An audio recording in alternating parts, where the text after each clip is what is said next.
My name is Natalya Sorokina. I'm representing Women in Tech Uzbekistan, and today we would like to welcome you to our new project, Global Voice. It's a meetup where we are inviting amazing women born in Uzbekistan who have successfully built their career in Europe. We have decided to keep this session short and dynamic. It's going to take one hour. It's going to be packed with insights and practical tips. Each speaker will have 10 minutes. Introduce themselves, speak about their experience, and we are going to have it like hot potato, quick and productive. Nevertheless, we decided to make this session very useful, and we will have the opportunity for participants to ask questions later on in our Telegram channel during the next 5 days. Therefore, we will have a chance to cover all the topics, all the questions, and to respond. I'm letting the people in now. Yes, Valery. Okay, nice. Hi everyone once again, and we are starting. As I said, this session would be short. Therefore, I would like to start with introducing our first guest speaker, Albina Lee. She lives in Switzerland at the moment. Born in Syrdarya. Albina actually born in Syrdarya but moved to Sergeli, and she graduated academic Lyceum Uzgumia and then studied in Institute of Oriental Studies, Japanese in Korea, and nevertheless she became tech person in spite of the fact that she started a linguistic career in the beginning. And I would like to invite Albina to the stage and start speaking about her experience and actually addressing one important question actually. Albina, I'm going to unmute you now, and question is simple. Please tell us your story. What made you to shape your career, and what was the success factors you would like to share with our girls who are participating in this meetup today? Sure. Hi there. Hi, everyone. Yeah, nice to meet you. As Natalya said, my name is Albina, and yeah, a couple of maybe fun facts and milestones from my career progression, from my career life, professional life to you today, maybe just for inspiration purposes. Educational purposes. I would like to start with the statement that yes, the start is indeed always hard. It is never easy, and you need to start somewhere. So how my career started is I did the jobs I didn't love, and I realized it pretty fast. So after graduating from university, I actually worked for 4 years in Tashkent, doing office management, travel management, and so on. And then I decided to actually leave the country to try myself abroad. Always wanted to do business and management, business administration, because at that time, when in 2010, 2005, this was becoming really trendy. And we didn't have so many opportunities. So I went to study abroad in Budapest, and before I graduated, I ended up quite unexpectedly in online marketing, digital operations, and I was basically flooded with challenges because this was an area that I had no idea about. I never worked in digital before. It was never a topic in Uzbekistan, and or it was not known, really wasn't that common. And I took all of those challenges, I would say, gracefully, and tried to basically, try myself and really apply in every field possible. That, any challenges like pricing, in web business or, tracking and so on. So I learned a lot during that time. I learned from everyone who was, crossing my path in the office. It was managers and peers and channel specialists and salespeople, and of course my partners abroad with whom I was working jointly on some projects. And this way, basically, I built the expertise. I was always reading up on, all of the trends on how to solve challenges, how to set up the tracking, how to, set up the Google Analytics dashboard, and so on and so forth. And this way, basically, I grew into an expert with quite a wide skill set. Then came the layoff, which was was also very challenging because at that time also I did not have permit to work or stay in the country, and by that time I was already graduated from university, and that basically I had to reassess what do I want to do. Do I want to jump into taking any opportunity, or do I want to take some time to think? And I applied for a job, and that's how basically my intentional career path started, with understanding what I want to do in the long term, where I want to be basically many years down the road. And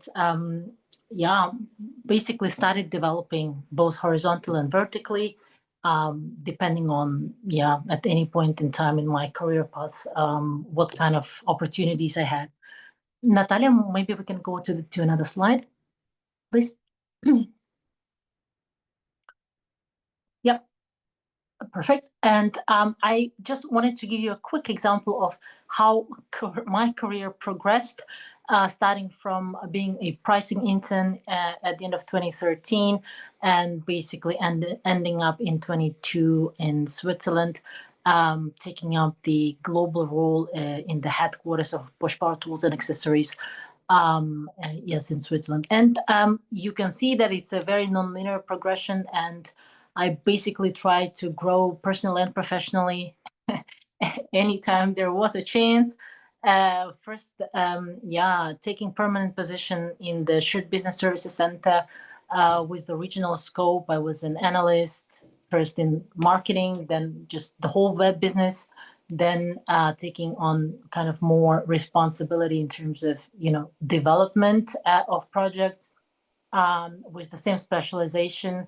And then, 4.5 years later, I started as a regional digital data analytics and user journey analyst again, in the regional hub in Budapest, but working for a global manufacturer, Robert Bosch Power Tools and Accessories. And then later on, I moved to the headquarters in Switzerland for the accessories business. And now I'm doing marketing, sales, and brand communications, which is a field partially, I would say, technical as a capability or expertise owner within the business unit.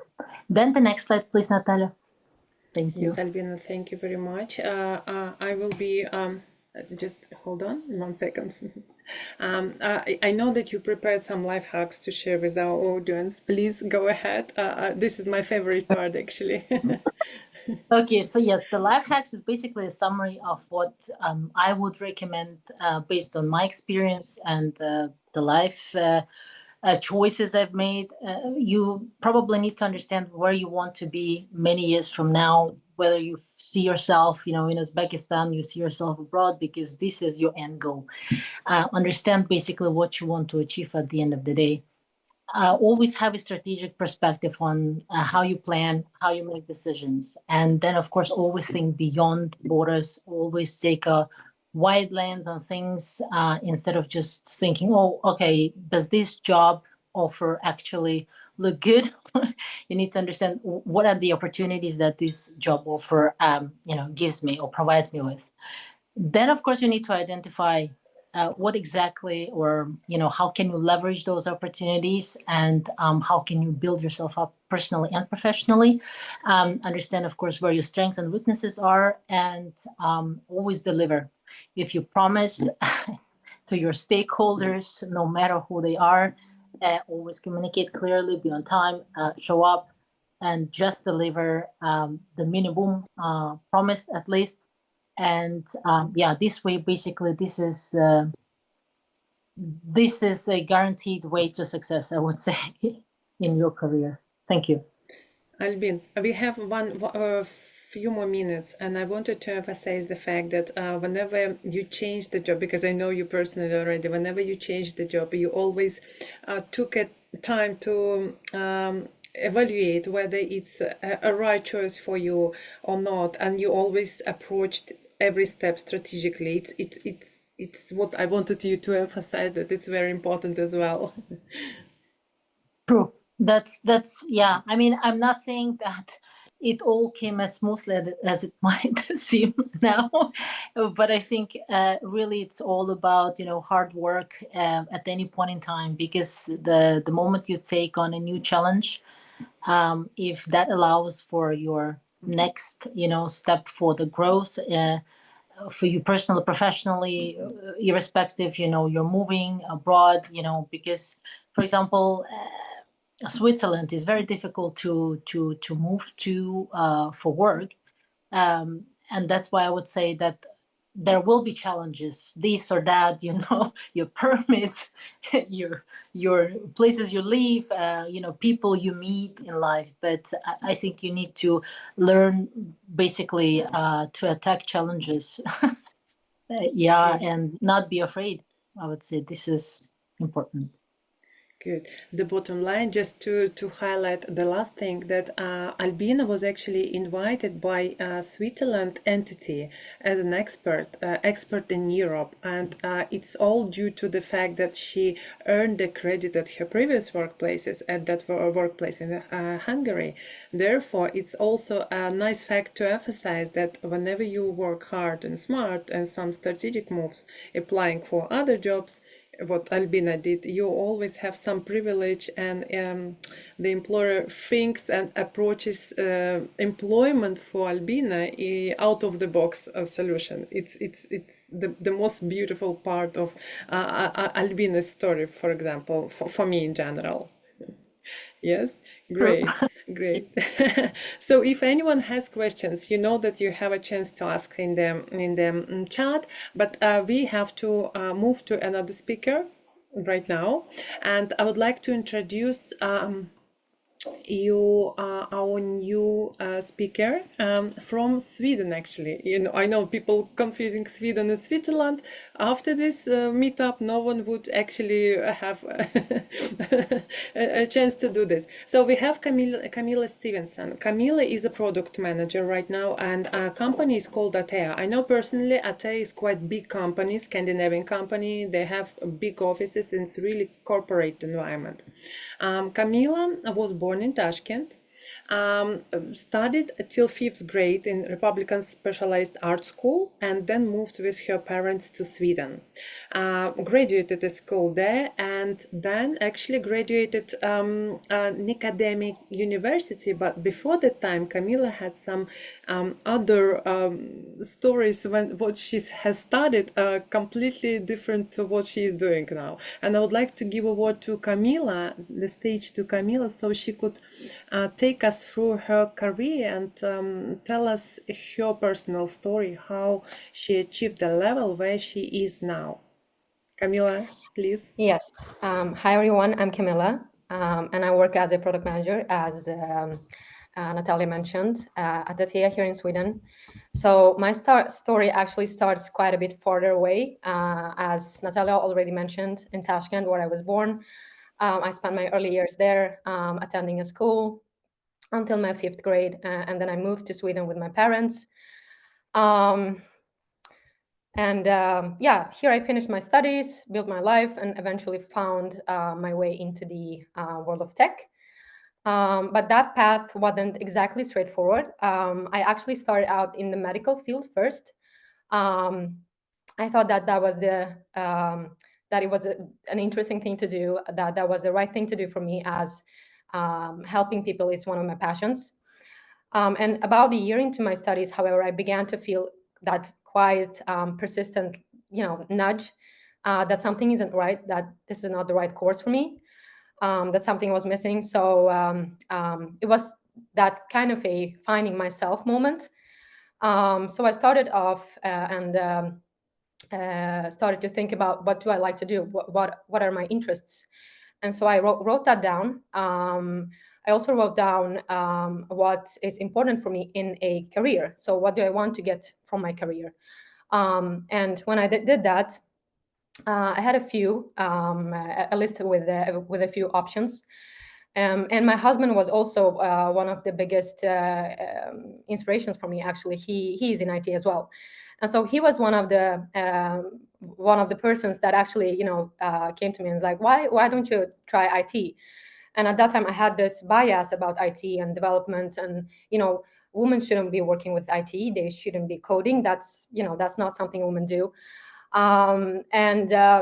He convinced me to try writing my first code, like first line of hello world coding line. And after that, it just went by very fast, actually. I really liked what I did. And that was when I quit my studies in medicine and started exploring schools. Where could I attend? Where could I take my degree in IT? What kind of development? I started studying in academy, and after that, started to work in IT. So I started off as a backend developer first. I worked in a bit different companies, both with integrations, but also like pure web development.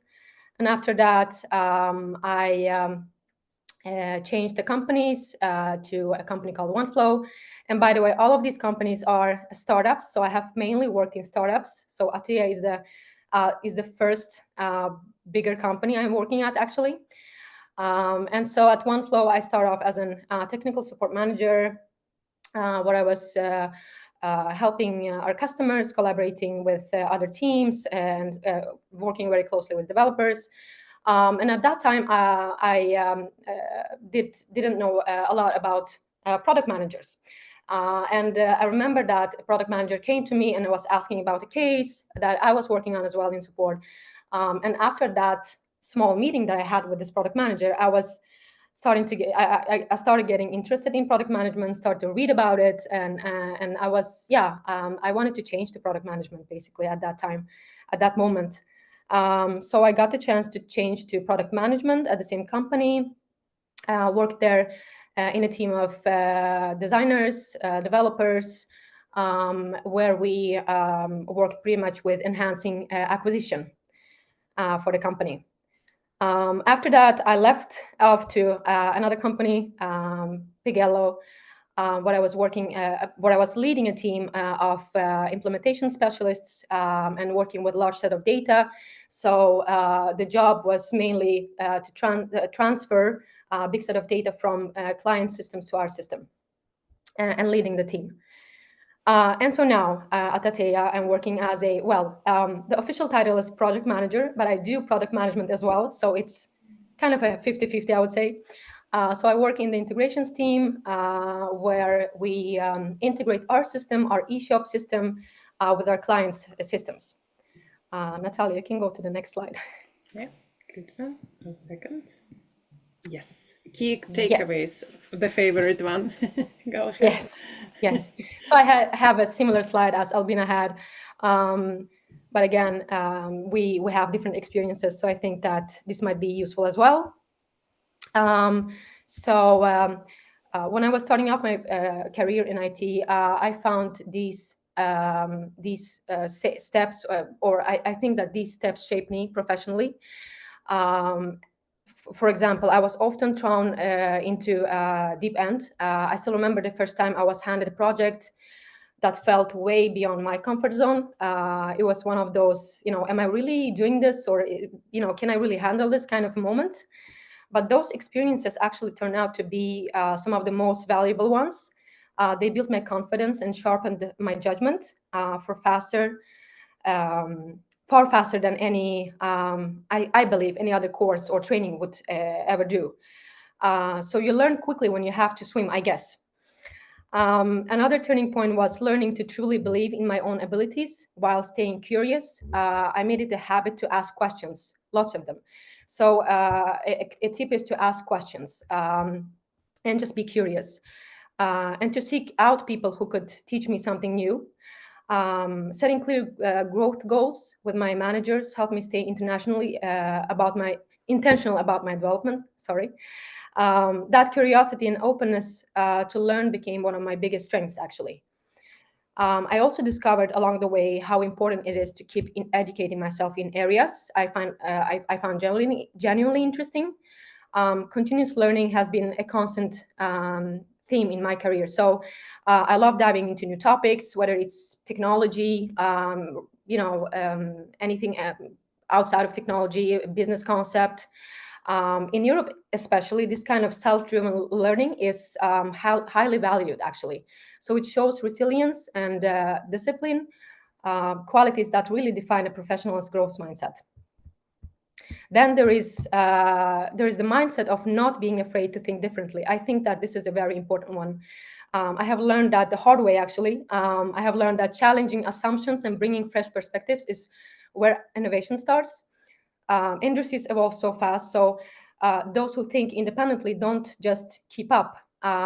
They create change. I always remind myself, for example, that thinking differently isn't the risk, but actually staying the same is the risk. And that's something many Swedish employers, for example, really appreciate in employees, that they have this mindset and the courage to actually ask questions and improve. And finally, I have had my share of public failures as well. The missed deadlines, the presentations that didn't work well, the product features that didn't perform as expected. Those moments are humbling, but they also carve depth in things. They taught me resilience, transparency, and how to recover with the grace, I would say. I realized that owning mistakes and turning them into a learning opportunity, it's not really a weakness, but rather it's part of what makes you stronger as a professional, I believe. Yes, Natalya, I think you can go to the next slide. Just a second. Yeah. 1 second. Yes. And this is my last slide. Hold on. The culture part, yes. Yes. So one thing that when Natalya reached out to me and asked, what do you want to, present? Is there anything you want to present specifically for the women in tech in Uzbekistan? I was like, yeah, the Swedish culture, I think, would be, one of the interesting things to mention. And so the Swedish work culture is a bit different than other work cultures in Europe, I believe. It's very flat in hierarchy. It's all about balance, trust, collaboration. Work-life balance is deeply valued. It's very important. So people are very keen on, when the work time is done, then it's done. You don't overwork. You don't work on weekends. So that's strongly regulated, so to say.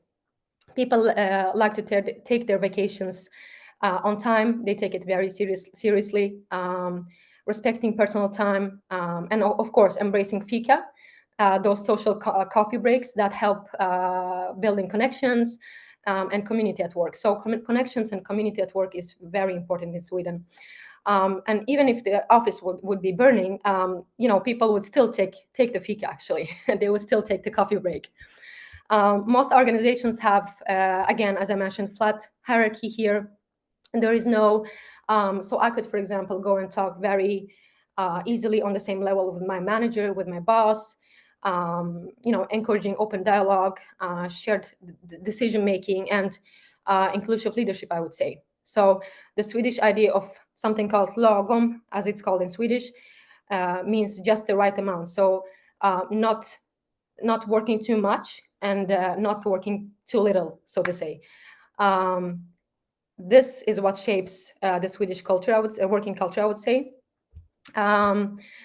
Workplaces emphasizes punctuality as well, respect for boundaries, and a results-oriented mindset. So the focus is on what you achieve, not how many hours you spend at work, for example. So, you can sit 9 hours at work and not achieving anything, or you can sit 5 hours and achieve those small goals that you had for the day.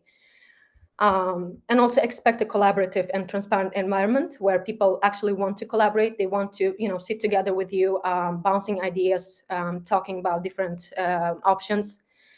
And yeah, again, rank in Swedish working culture doesn't matter. So no ranking. Teamwork matters more. Yeah, efficiency coexists. That's all for this slide, actually.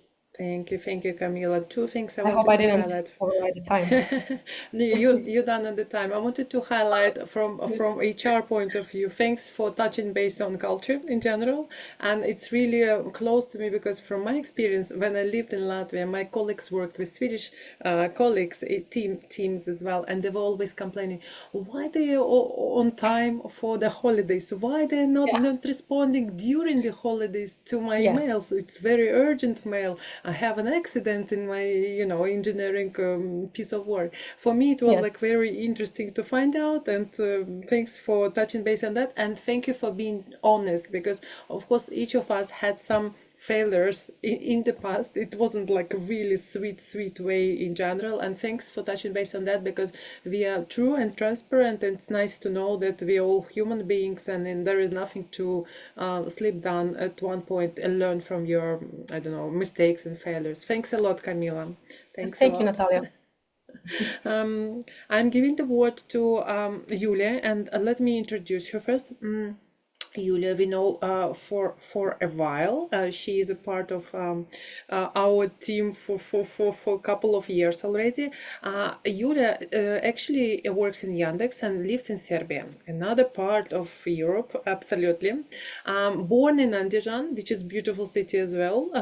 I love this part as well. We are from different parts of Uzbekistan.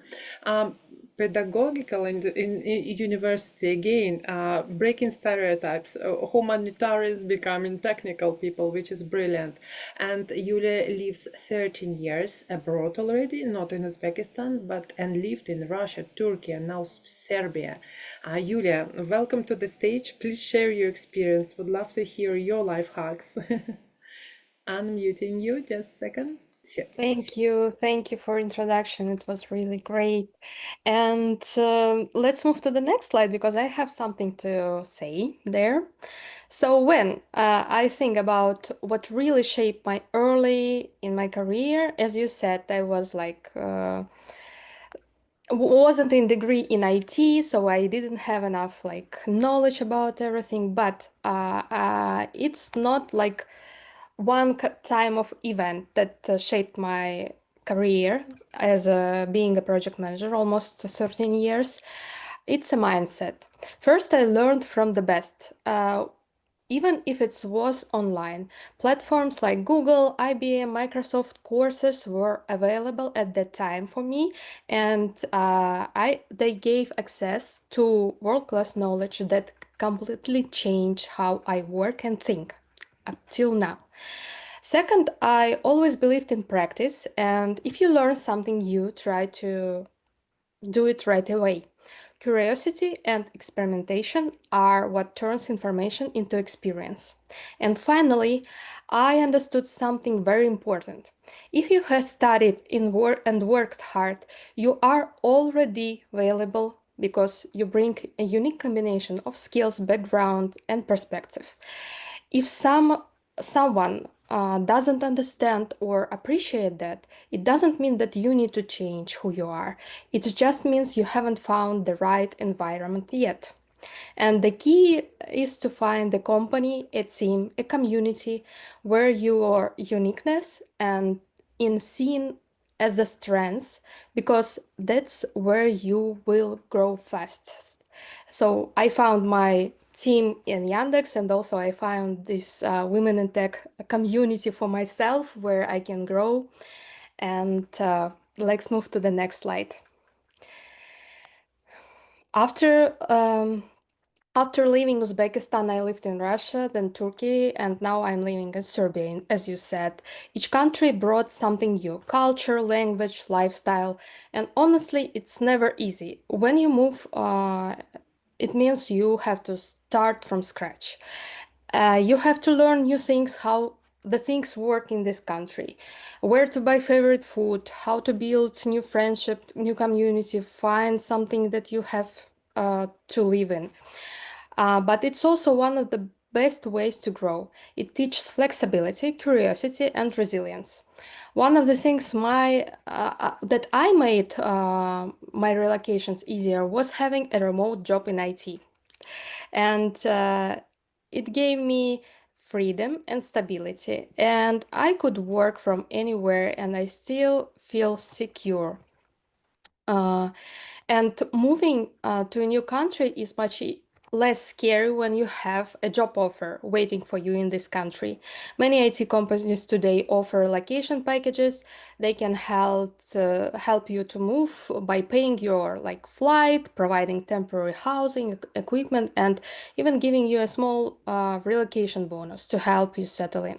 So I always eager and tell everyone that you have to try IT jobs to find something in IT.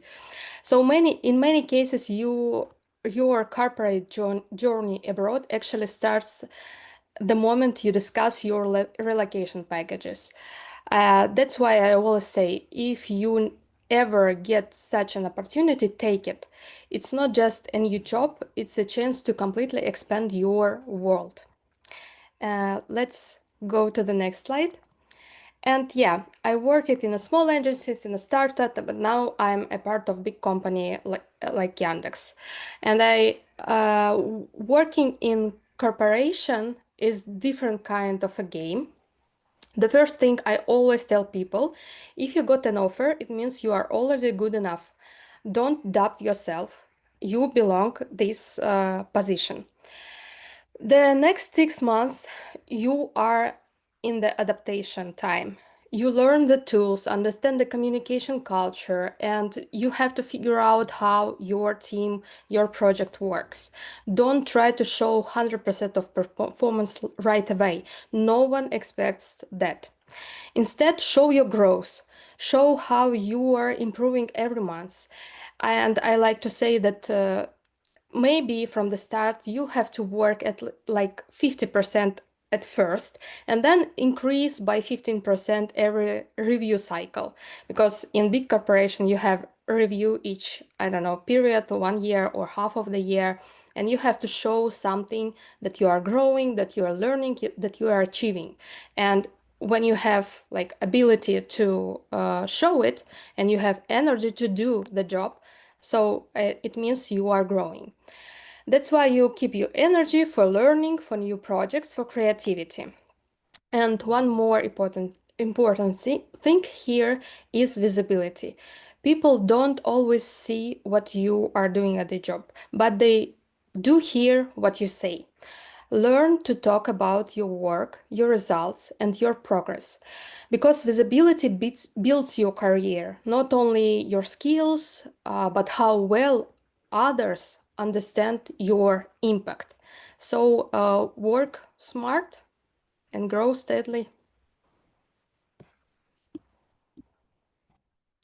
Thanks a lot, Julia. I wanted to emphasize that Julia is an advocate of promoting I'm remarkable. We work on imposter syndrome, and we're all very fan of that program, and we can see the sense of what Julia actually included in the slides, that actually it's very important to be vocal at any workplace. Thanks a lot, Julia, for sharing. It's very nice to hear from you. Also, for the people who are watching us now, if you are like watching on YouTube or somewhere, just sign up for I'm Remarkable workshops to like build more confidence. True.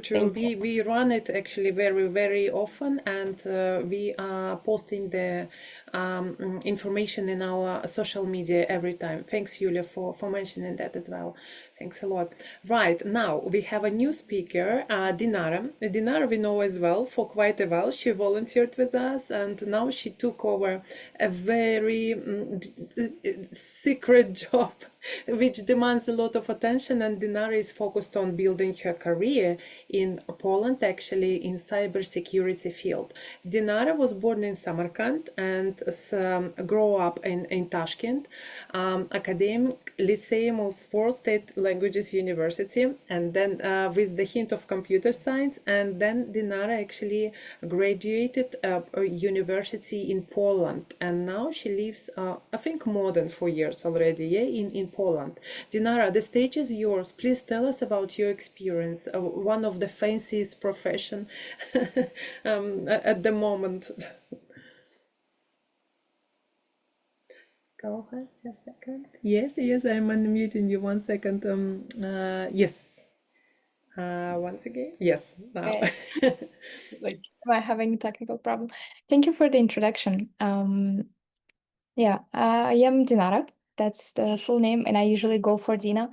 I'm a cloud security engineer at Zendesk. That's a global CRM company on the same line as Salesforce, and we do have top 500 companies as our customers. It's a lot of data, and that all needs to be secured, and that's what my role basically involves. And also, I happen to found a community that is surrounded by sharing knowledge with women that want to be in cybersecurity or are in cybersecurity and want to evolve. That was with the help and support of Women in Tech community that I joined as a volunteer a year ago, I think. Everyone is extremely inspiring. Everyone is extremely active. I try to be on the same line, but I cannot keep up. It is too much. But I also think that such job as security engineering, not always junior friendly, or you always have to have a prior experience to get into job. It is much more valuable. You can see most of the specialists that are in the field, they're in their later ages, and they've already been successful at something, and they're bringing their unique knowledge, as Yulia have mentioned, their unique knowledge in a certain niche, and then they're applying it to cybersecurity. And my path has been interesting, and I was lucky enough to get the opportunities on my way. I consider it not only skills, but also luck. I do consider that I'm a very lucky person to have, to be able to see so many opportunities that are around. And I think that everyone is lucky. It's that your attention grabs what you want to think about. And yeah, I've started off my first job at the hotel because I was very much into traveling, and I discovered that I like traveling, playing handball. This is a shared passion. It turned out with Natalya. Handball is a sport that involves a lot of traveling all around the country. We've traveled to Uzbekistan, and I fell in love with traveling. And that pushed me. Neither did I know what I wanted to do, or did I know about security? That was absolutely out of the land. And I just walked in the hotel and asked if they would hire me to practice my language skills, because what do you need for traveling? Obviously, the language and funding. So they did actually hire me, and I was self-learning, self-educating myself with IT tools, all the free tools that Yulia again described earlier. They do matter. I have not taken any paid class up until my current job. Everything was learned on basically free available resources. Keep searching, keep exploring, keep reaching out people, and it's the best thing you can do. And networking. I also think that a lot of theoretical knowledge that I got was extremely useful, but never was it as useful as trying, making mistakes, improving it again, and trying again. And this is just to go way off doing that. And I working at the hotel with a curiosity, I broke the hotel's network, the internet, because the clients were complaining that the internet is very slow. What did I do? Oh, I'm the genius. I can fix it. No, I didn't fix it. I broke it. I broke it, obviously. But then the manager of the ISP that came around to fix the internet, he said, "Who did that?" Obviously, I accepted my mistakes. I was like, "That's me. I'm sorry. I apologize." And he said, "Oh, well, you better not do this before anymore, but here's my card. You can call me and we can talk about your next job." And what did I do? I've reached out the guy. He was very, very good. He asked me, "What do I know?" And I accepted that I know nothing. I really do not know anything, but I'm so curious to learn. And I think this is also a mindset that I am keeping up until now, to be a forever student, to be a forever open book that can write up all the notes from people that are around you. Yes, and emphasizing things, I guess, moving abroad is about funding and driving. And for people that say follow your passion, I do not agree totally. That works with some people. That does not work all the ways. So you should maybe care about funding, and that's why I've chosen IT, because and that's why I want more girls to join IT, because that provides us lots of independence, and this is a practical part that we have to just radically accept and then always go for the passion.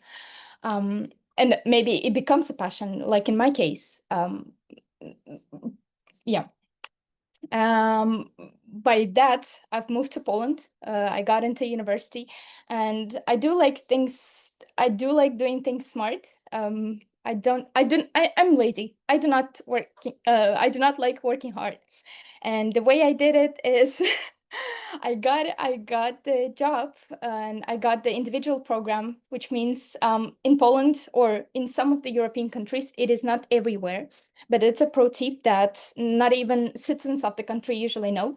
You can stop attending the classes and get the confirmation of your supervisor that you are covering the knowledge by doing the practical job, and you do not have to be at the university day to day. That let me work at the Manchester University. It was my first foreign job in the UK and practicing English. It was great. It's very, very good. And from there, I've gotten into security, and it was again not linear path. It never is a linear path, and I want to set an expectation that you should not expect anything to be linear or progressive. You make 2 steps front, and then you make 3 backwards, and it keeps going the same way. So I got with the experience of that I got in ISP in Tashkent with the IT support experience. Later I moved to biotech. I did security at biotech company with lots of tests around DNA, etc. Then I moved to Zendesk, and I do like switching jobs. Up until now, I've been switching jobs because if I don't like it, I will not settle for this. I am not settling for this. And that led me to move again internally within Zendesk from security compliance that involved a lot of documentation to real hands-on engineering. That's where I am right now, and I feel excited about it. And I recommend anyone starting off their career, mid-of-career, whatever they are at the moment, to not settle. You deserve everything you want. Yes. And to talk about a little bit, do we still have time? Yeah. Yeah. A few lessons from me. Embrace not knowing. Not knowing isn't really a failure. That prompts lots of nice questions. Stay curious. Listen to your I don't know voice inside you. And also avoid making quick conclusions. Sometimes people take on the IT just like I did. And in my previous knowledge, IT was just pure programming or developing, which was not my thing. I did not like it, and I skipped it off. I tried doing different things, and eventually I'm at the job where I am creative as an engineer. I do not program at all, a lot. My job does not involve constantly developing things or looking at the Black Mirror. It actually involves a lot of strategical thinking, with what I'm good at. and finding the details where you have to be looking for details or the patterns. Yeah, and about living abroad, I think a lot of people find it hard because they might be used to living as they did at home, having ready to go friends, having ready to go path that was already shown by their parents, friends, etc., etc. And abroad, you got to be intentional. You have to be very implementive about what do you want, what time do you want, what people you want to be surrounded with. That's very important. And yes, I thought my handball background was irrelevant, or the tourism was irrelevant. This also matter. Looking at it now, who I am, that everything left a little bit of shade, or made me who I am. So embracing it, it's very, very cool. There was a lot talked by Yulia, and I think I agree with every single point on that. Keep exploring. I really like examining outdated patterns. Like some things that worked for me for the 15 years, they're not working for me now. And I have to stop doing that. Thanks a lot, Dinara. Your curious mind, just wanted to highlight that your curious mind in the beginning already dictating the path for you for security engineering, because it's one of the important traits which you have to possess when you're working in security field. Laziness, again, I would like to emphasize that when you joined us, I know a lot of feedback from Anna as well, that you are really good in terms of collecting the data, organizing the automated tables and everything. Laziness actually engine for the progress and for optimization of the processes. Thanks to you to that. And another thing, switching jobs. As an HR, I would like to highlight that it's really right, especially nowadays in IT field, to kick out to be out of comfort zone for the boosting your skills as well. So this is what you covered, and thank you for that actually. And handball, again, in my heart, every type of sport discipline, even if it's running, hiking, whatever, it gives us some discipline, and we are actually implementing these skills in the work. That's really good. Thank you very much for that.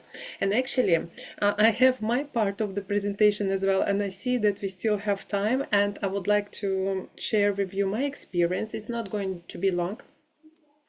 I wouldn't call it a cherry on the top actually, because I left it in case if we run out of time and make it differently. But I would like probably to share with you that my career path, I started as an HR, as a recruiter, but for the 15 years I've been working in tech field, which I'm really enjoying. I really like actually, because the tech field is something is very dynamic, and I realized it 15 years ago, even more than being purely HR with documents. It's not really that fancy part of my life. When I like action, I like recruitment, I like finding new skills, new professions, and actually learn about technology in general. And my path is really simple. I would like to I would be short. I was born in Cherchik. I moved from Tashkent when I was second year student in language university. Again, we have something in common, ladies, but not intentionally, to be honest. I moved to London actually to study language, but then I stayed there and acquired degree in HR. At that time it was really fancy profession, but then I realized that, okay, I graduated, but I would like to gain some experience. And actually experience I earned first one was international recruitment agency at the time in 2010, when there was a crisis and there was no jobs at all, and I went to internship for free, unpaid as well. And everyone who studied in my course university, I would like to say this as well, they were saying, oh, I wouldn't go to work for free because it's not nice, and oh, why would you do this? And still I knew that this recruitment experience would give me a boost in my skills, and I really started earning money on the second month of my internship with this company because I already had placements, I had bonuses, and I was really happy about that. Even though before that, 4 years in a row, I studied and worked in shops, in some agency work for, I would say, 7 days a week. It was like really marathon for me. For 4 years, I've been doing really hard because I know UK university is not that cheap. Anyway, I moved after that experience. I moved to National Health Services, and it's really a huge company for me. It gave me a boost of skills. I worked in 300 people HR department, really big department. I learned a lot, but it was temporary job at the time when everyone was actually redundant. They were hiring that affordable budget students who was doing the job for those who were actually leaving the job. For me, it was a chance. And then my real job was actually happening when it was 2012 Olympic Games happening in London, and I had actually a curious fact, 2 offers. One company, it was a virtual mobile network operator. I took an offer because it was long and perspective job in Canary Wharf. It's like Wall Street in US, and it's really fancy area. And at the same time, I had an offer from London Olympics Committee when they were planning to do the Olympic Games, and I had a chance to work there for 6 months. And for me, it was a challenge to say, oh, I would work on this, significant project in London Olympics. But in general, I chosen the technical role, and I really love it because during the 2 years when I worked at that company, I learned a lot, and I really appreciate this experience in general. Then my second country was Latvia, which was really fun as well. When we speak about moving the countries, learning the languages, again, boost of skills. Some challenges, it wasn't easy as well because everyone, again, there was always people saying, oh, you wouldn't find here a job without local language, and advising people always there, and saying you wouldn't find. But of course, my English and my degree helped me to get a good job. It was recruitment agency, American agency. With this agency, I managed to visit states couple of times for the expense of the company, which was really good, and I learned a lot as well. And of course, my most recent employment happened already after this agency in iGaming company in Latvia again, where I gained valuable experience across Europe, across world, working with engineers, headhunting them, relocating guys from Uzbekistan even to European countries, and really hard stuff in terms of engineering, learning it, and setting up the teams in across Europe. I really appreciate this experience, especially because when we speak about iGaming and FinTech and those companies which are very fast changing, that was the brilliant atmosphere for someone who gets bored with administrative stuff and with routine tasks. And now I am here in Spain. Today, I'm an entrepreneur, and I founded WinTech. It's a learning hub with the great support of Anna Brazevich as well. I will keep mentioning that if Anna wouldn't support me at certain time, I wouldn't really dare to do things. Right now, I'm focusing on recruitment, career coaching, EdTech projects, global projects which allow me to use my expertise and support companies to find best talents and to support people to find job, which I really love and enjoy. What I would like to say in the end of this presentation and in the end of this conversation, I have one slide prior to that, which we can, I will return at the moment. Ladies and gentlemen, if you would like to join the Telegram channel and ask some questions after the meetup, please go ahead. It will be open for the 5 next days.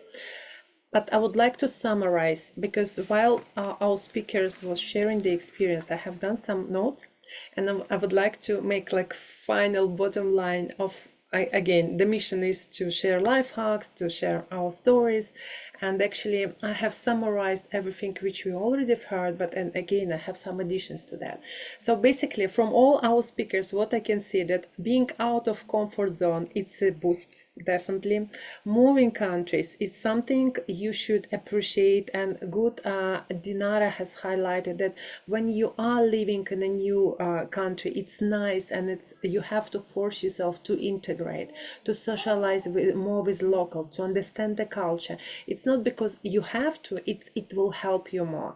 I know in my experience there was quite a few people in my life who were isolated and still lived in Russian speaking community, and it didn't do good for them. And we really know that if you want to integrate in real life, go and start again working with people, and you will learn more rather than learning the language in the country. Also, breaking the stereotypes, and I know that Camilla has emphasized that, okay, girls in IT, no, but we really know that now there is a proof that we can do even better job sometimes, yeah, but we shouldn't listen to people and stereotypes of what they are saying, because they're saying from their perspectives, but we know what we are, and our inner us dictating us what we have to do. And of course, get support from someone who is around you, husband, relatives, parents who are actually around you. They do really support us, and we need to find this support. Communities, as well as Yulia mentioned, and colleagues as well. Also, two few things: stay curious and open-minded, we know that, and being proactive, which is really, really important. Not sitting down at workplace or when you're looking for a job, not just to sit down and wait for someone to come to you. You just have to be proactive, and that's how you will get something faster than you are planning to get. Habits, systems, and goals, definitely, and strategic approach, as Albina has mentioned. Yes, always keep in mind, even if you don't think at the moment that it's a strategy, but somehow it happens that the way you want it comes to it brings you to the desired result. And the last one, probably, when we speak about that huge goals we have achieved, it's of course when we think big and dream high, we achieve it, and we should be brave to think about it, and in a more brave way, and believe in ourselves. And definitely something which I have learned from you ladies. Thank you for sharing that.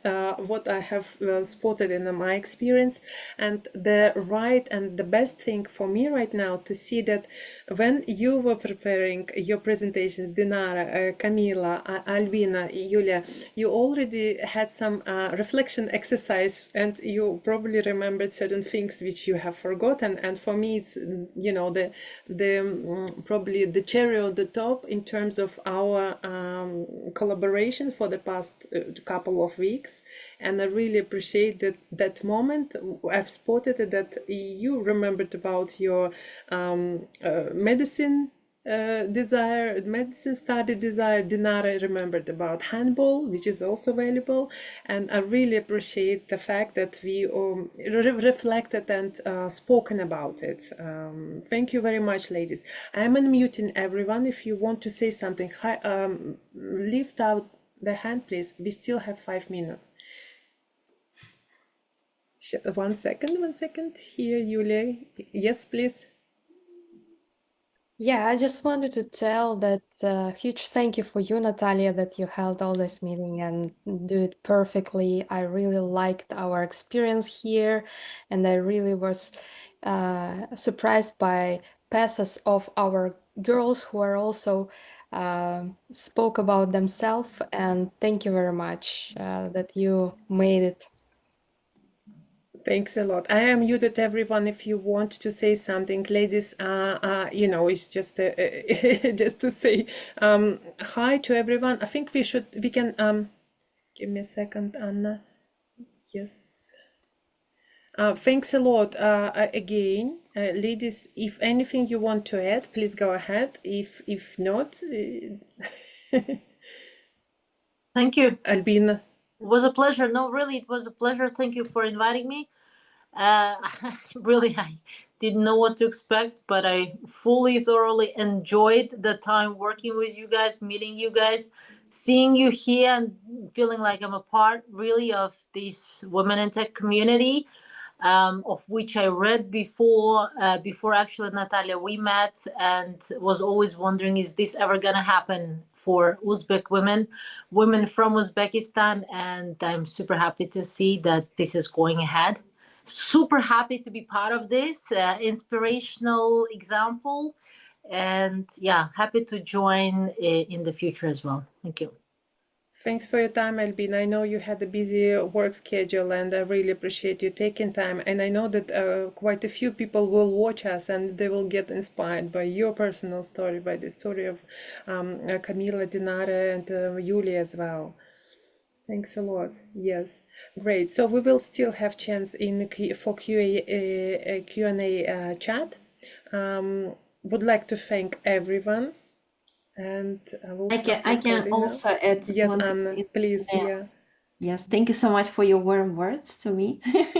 But for me, what I really like is that, you know, different countries, different roles, different backgrounds, but this is exactly what I want to show to women and girls from Uzbekistan, that you can choose your own way, your this, you know, authentic way. There is no the right decision where to go or which role you need to choose. You can choose all, you know, all doors open to you. And this is something we want to show. That's why we decided with Natalia that we want to show different girls from different regions and to show different stories. I really love that we can do it in this way. Thank you so much for these journeys. Hello, thanks. Thank a you so lot. much, Stay Natalia. tuned. We will have other sessions in the future. Europe, Asia, and America. Yeah. And Africa, I hope one day. True, Africa. Have to. Yeah. Okay. Thanks a lot. Have a good evening. And we are exactly on time, which was again my pleasure to organize it in a way. Thanks a lot, ladies, and all the best. We will stay in touch. Please get connected, get to know each other.